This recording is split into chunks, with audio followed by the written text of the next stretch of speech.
Salut à tous et bienvenue dans cette nouvelle vidéo. Comme vous pouvez le voir, on se trouve actuellement dans ma cuisine. J'ai une recette à vous partager, une recette que j'adore, qui est réconfortante. Donc là, c'est vraiment la recette de la saison pour moi en tout cas. Ça va être une tarte à la citrouille. Donc là, j'ai un peu de potiron et de butternut. Et j'aime bien la douceur du butternut, donc ça tombe bien. Vous avez ici tout ce dont je vais me servir pour ma recette. J'ai déjà mis le four à préchauffer et puis vous voyez derrière sur les plaques la casserole et la poêle. J'ai également donc le plat à tarte pour aller au four. Hop. Le reste c'est la pâte, je la prends feuilletée parce que je la préfère feuilletée. J'ai mes épices, muscade, coriandre, poivre, sel. J'ai un œuf et 20 centilitres de crème, un peu d'huile, un oignon. Et puis vous voyez ici sont des morceaux de potiron que j'avais congelés. En fait je découpe tout le légume et je ne cuisine pas tout d'un coup. Du coup je me sers de ces petits pochons. C'est comme en fait les sacs congélation jetables, sauf qu'ils sont pas jetables, c'est en silicone. Je fais des portions de 100, 150, 200 grammes de ces, en général c'est des courges. Par exemple le butternut, je pense que je n'utiliserai pas tout cette recette là, donc je vais pouvoir recongeler des morceaux. Ça peut être aussi potimarron, potiron, courge, tout ce genre de choses. Je congèle et je ressors, et surtout c'est plus rapide. Bon là c'est pas plus rapide parce que je vais devoir couper celui-ci. J'ai pas besoin de l'éplucher, j'ai pas besoin de la couper. Donc c'est un gain de temps, aussi une moyen de pas gaspiller la nourriture. Donc tout bénef à faire ça, j'adore faire ça. Je vais couper le butternut et le mettre à la casserole avec le potimarron. Il faut que ça ramollisse, il faut que je puisse en faire une purée en fait en l'écrasant avec ma fourchette. Et puis ensuite je vous rattrape pour la suite de la recette. Alors du coup ça y est, j'ai coupé le butternut. Vous voyez, ce qui est pratique avec cette courge, c'est que la peau est comestible, donc vous n'êtes même pas obligé de l'éplucher. Ça aussi c'est un gain de temps. Donc au final ça m'a pas pris trop de temps de couper mon butternut. Comme je vous disais, j'en profite, je fais des réserves, je vais pouvoir congeler tout ça et ça me servira à refaire cette recette plus tard. Donc ça va aller directement au congélateur. Le reste est déjà dans la casserole avec le reste de potiron.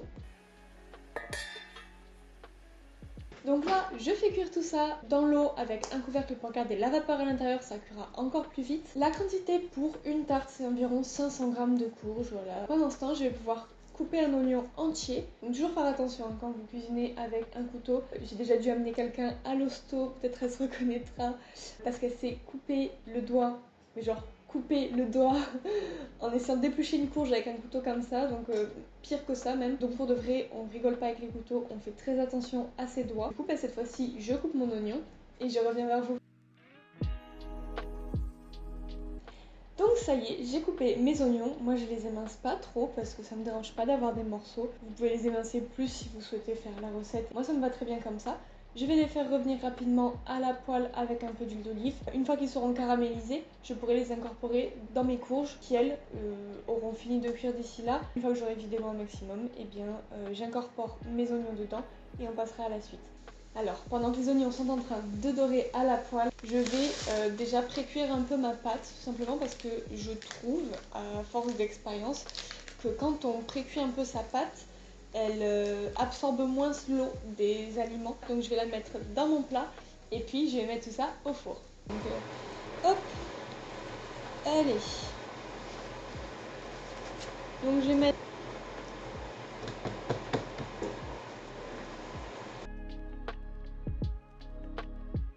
Alors j'ai coupé le feu pour les deux cuissons. On a les courges qui sont prêtes à être égouttées et les oignons qui ont bien caramélisé. Du coup je vais préparer dans un saladier, ça va être un œuf tout simplement et les 20 centilitres de crème fraîche. Je pense que les épices je les mettrai directement dans le mélange là-bas de légumes.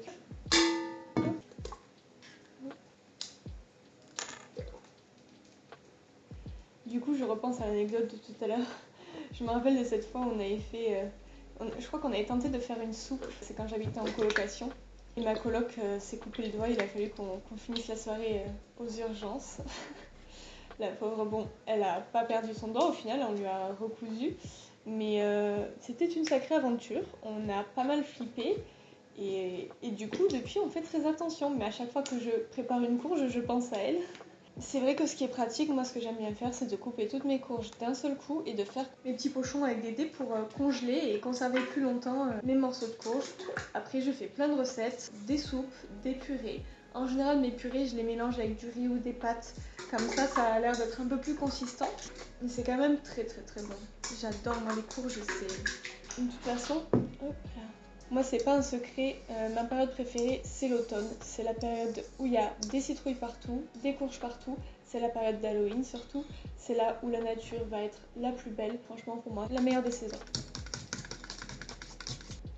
Allez, je vais égoutter mes courges, y mettre les épices, rajouter les oignons dans le mélange et me faire ma petite purée. Et ensuite, je pourrai mettre la purée directement dans ce saladier.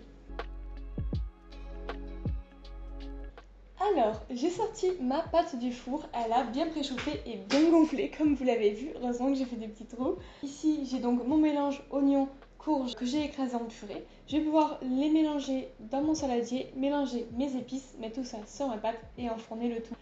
Donc, j'ajoute de la coriandre, j'adore ça, c'est vraiment une des épices que j'aime bien mettre un peu partout. De la muscade c'est l'épice magique avec les courges, citrouille, potimarron, potiron, butternut, ça va avec tout. Un peu de poivre, parce que toujours. Ah ouais? C'est vraiment la cour de récré quoi. C'est l'école ce soir. Ok. Comme ça. Et là, demain j'y vais par contre parce que j'ai envie de... comment dire, il y en a qui se bouge. Ouais. Allez, mon foutu un seum. J'ai toujours le seum contre eux.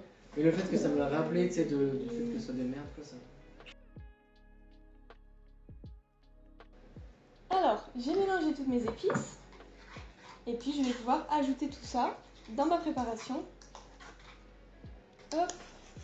Bon, c'est encore un peu chaud, mais c'est pas bien grave parce que de toute façon, ça retourne au four. Hop.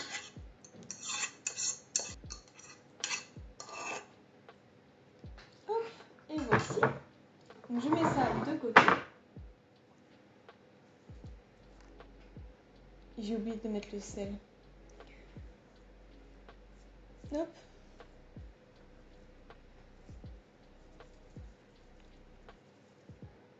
Voilà. Et puis on va mélanger et puis voilà. Ça c'est la nourriture pour les humains, pas pour les chats. En plus t'aimes pas le butternut, je t'ai fait goûter tout à l'heure, t'aimes pas. Allez, c'est parti. Hop.